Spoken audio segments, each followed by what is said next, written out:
안녕하세요. 김다니엘입니다. 우리가 성경을 읽다 보면은 가슴이 철렁 그렇게 내려앉을 듯한 그런 성경 구절을 종종 발견하게 됩니다. 그런 구절이 또는 그런 본문이 성경에 사실 많이 있는데요. 오늘 제가 소개하고자 하는 그런 구절도 바로 이런 그런 구절 중에 하나라는 겁니다. 히브리서 6장 4절에서 6절 바로 이 본문인데요.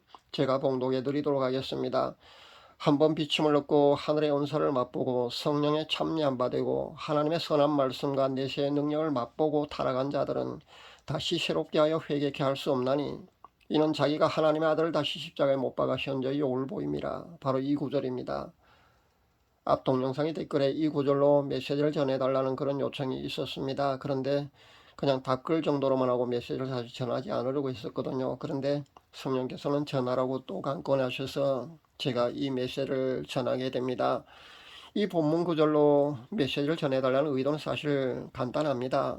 어느 정도의 죄를 말하는 거냐, 어느 정도의 타락은 용서함 받을 수 없느냐, 바로 이것이 궁금하다는 것일 줄 압니다. 다시 말씀드려서 예전에 제가 예전에 그러니까 자신이 방언도 하고 신앙생활도 열심히 그렇게 뜨겁게 했었는데 이제는 온갖 죄 속에 빠져서 탕자의 비유에 나오는 그 둘째 아들과 같은 그런 생활을 하고 있다. 이러한 죄 많은 나도 다시 회개하고 하나님께 돌아갈 수 있는가? 아마 이것이 궁금하다는 것일 줄 압니다. 결론은요, 너무 염려하지 않아도 된다는 겁니다. 회개할 수 있기 바랍니다. 하나님께로 다시 돌아올 수 있기를 바랍니다. 하나님께서는 여러분을 기꺼이 다시 받아주십니다. 예수님 말씀하신 그 탕자의 비유는요, 그냥 하신 그런 비유의 말씀이 절대 아닙니다. 이 세상에 온갖 죄를 짓고 사는 모든 사람들에게 하신 그런 비유의 말씀이라는 겁니다. 사탄은요, 교묘하게 그렇게 겁을 줄 겁니다. 너 같은 죄인은 이미 끝났어. 하나님도 포기하셨단 말이다. 성경을 봐라. 바울도 그랬잖아. 하늘의 은사를 맛보고 성령에 참여 안 받고 하나님의 선한 말씀과 내세의 능력을 맛보고 그렇게 타락한 자들은 다시 새롭게 하여 회개케 할 수 없다고 분명히 성경에 기록되어 있지 않느냐. 그렇게 사탄은 아마 겁을 줄 겁니다. 그래서 고민을 하기 시작합니다. 아, 이제는 모든 것이 끝났구나. 아니요, 그렇지 않습니다. 끝나지 않습니다. 하나님께서는요, 사랑하는 우리 주님은 웬만해선 우리를 포기하시지 않으신다는 겁니다. 우리를 용서해 주신다고 여러분이 믿으셔야 합니다. 오늘 전 사실 짧게 메시지를 전해야 합니다. 유튜브 동영상 업로드 그런 시간 같은 그런 모든 것을 제가 감안해서 대개 한 개의 동영상을 제가 약 15분 정도의 그런 분량으로 제가 메시지를 전합니다. 그러다 보니까 이 본문 구절에 대한 그 실천 사역적인 그런 현장에서 드러난 그런 증거들로만 이 말씀을 오늘 조명하려고 합니다. 다른 신학적인 그런 쪽으로는 제가 접근하지 않도록 하겠습니다. 그렇게 여러분이 아시고 제 메시지를 들으시기를 바랍니다. 밥 존스 목사 본 환상을 제가 소개해 드리겠습니다. 예수님이 작은 연못의 조그만 배에 앉으셔서 그렇게 낚시를 하고 계셨답니다.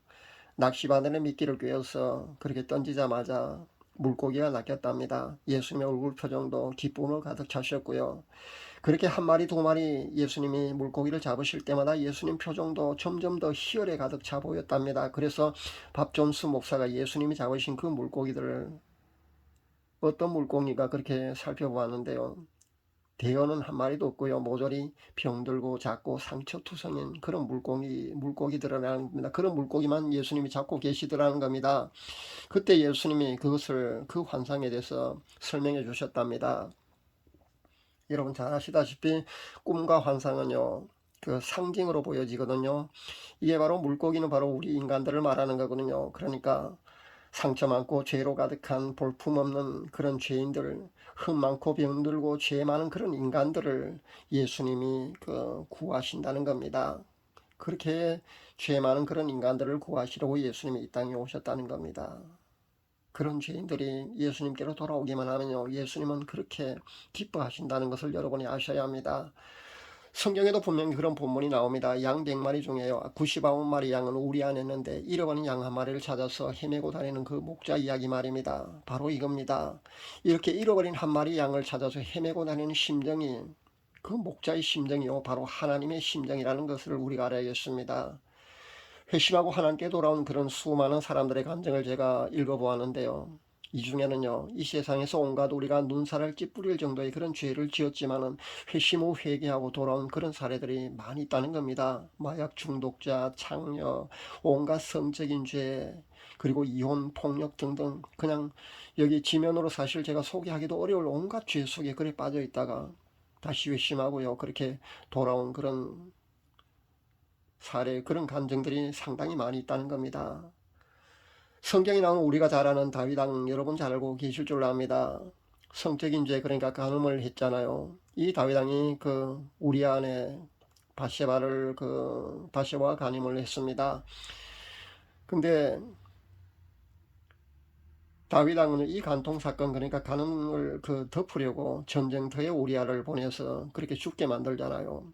이건 또 살인 교사죄에 해당되는 거거든요. 그러니까 이런 죄까지 지은 다윗 왕도 회개하게 되자 하나님이 용서해 주셨다는 겁니다.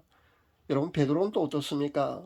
예수님의 수제자라고 우리가 잘 알고 있는 이 베드로는요, 예수님을 결정적일 때, 그러니까 자신이 위험에 처하자 바로 예수님을 부인하는 엄청난 그런 큰 죄를 그렇게 저지르게 됩니다. 그것도 맹세까지 하면서 그렇게 예수님을 부인합니다.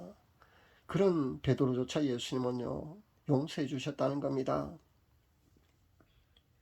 사도 바울은 또 어떻습니까? 그가 예수님의 제자 바울이 되기 전에 사울이었습니다. 그 사울이라는 이름을 가지고 있을 때 그는 초대교회 성도들을요, 잡아서 죽이는 일을 하고 다녔습니다. 그런 엄청난 큰 죄인이었습니다. 그런데 이런 사람까지도요, 예수님께서는 용서하시고 예수님의 제자로 그렇게 받아들여 주셨다는 겁니다.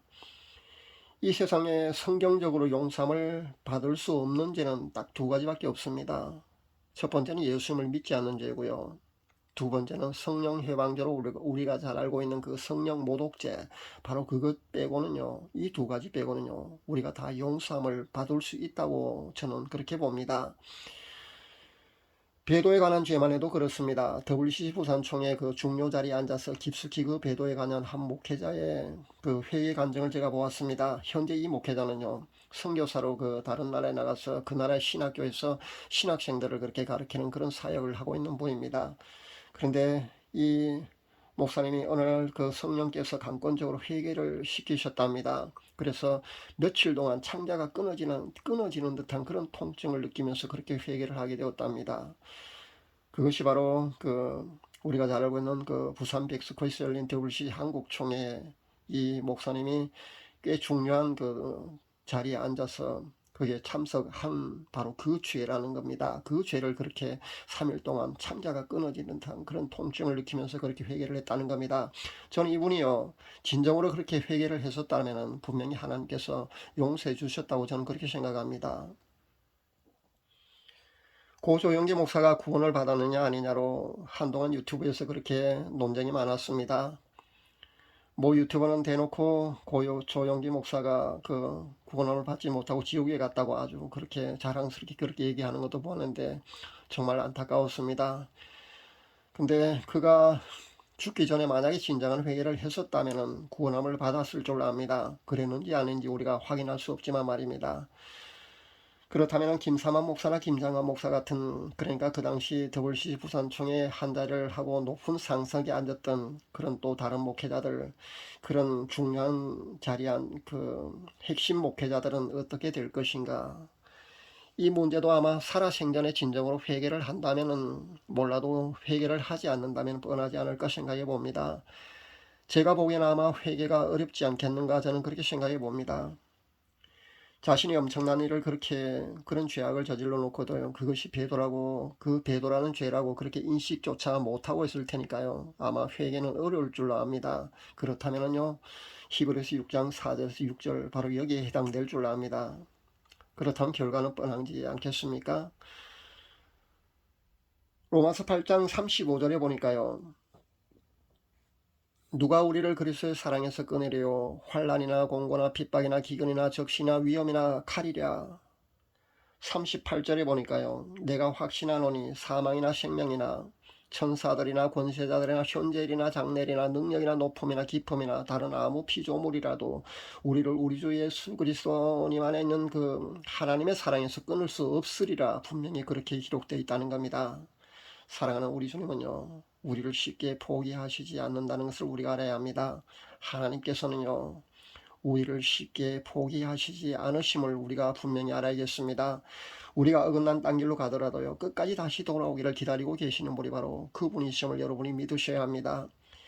여러분, 옛날에 그 첫사랑을 반드시 회복할 수 있기를 바랍니다. 상처투성이 온갖 더러운 세상의 죄 가운데서 거하다가 탕자의 비유에 난 그 둘째 아들처럼 하나님께로 돌아오기만 한다면 사랑하는 우리 주님은 우리를 기꺼이 다시 받아주신다는 겁니다. 실제 제 구독자들 분들 중에서요, 이렇게 회심하고 다시 주님께 돌아온 분들이 상당히 많이 있습니다. 제게 메시지로 자신이 그러했노라면서 간증을 보내오기 때문에요, 제가 누구보다도 잘 알고 있다는 겁니다. 아마 이분들은요, 평생을 주님께 그렇게 빚진 자로서 삶을 살아가지 않을까 그렇게 생각해 봅니다. 그러니까 나 같은 죄인도 다시 받아주신 하나님의 그 크신 사랑에 감사하는 마음으로 이 세상에서의 나머지 삶은 뜨거운 눈물의 삶을 살아가지 않을까 저는 그렇게 생각합니다. 예수님께서 이 세상에 오신 목적이 바로 죄인들을 구하러 오신 거잖아요. 우리 모두는 사실 다 죄인들이고요. 죄가 많고 적음의 차이가 있을 뿐 사실은 모두가 실은 죄인들이라는 겁니다. 우리를 위해서 그 죄인들을 구원하시려고 예수님이 이 땅에 오셔서 온갖 고초당하시고 십자가에 못 박혀 진짜 죽어야 할 사람은 바로 나인데 그렇게 나 대신 죽으셨습니다. 그렇게 아낌없이 우리 죄를 위해서 피를 흘려 주셨다는 겁니다. 그분이 우리를 쉽게 포기하시지 않으신다는 것을 우리는 반드시 알아야겠습니다. 그래서 우리는 그분께 반드시 돌아가야 된다는 겁니다.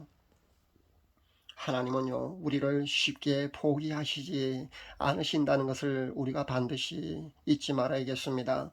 어긋난 딴 길로 갔더라도 탕자의 비유에 나는 그 아버지처럼 오늘 다시 돌아올까, 내일은 다시 돌아올까, 그렇게 애타는 심정으로 기다리고 계시는 분이 바로 그분이심을 우리가 잊지 말아야겠습니다.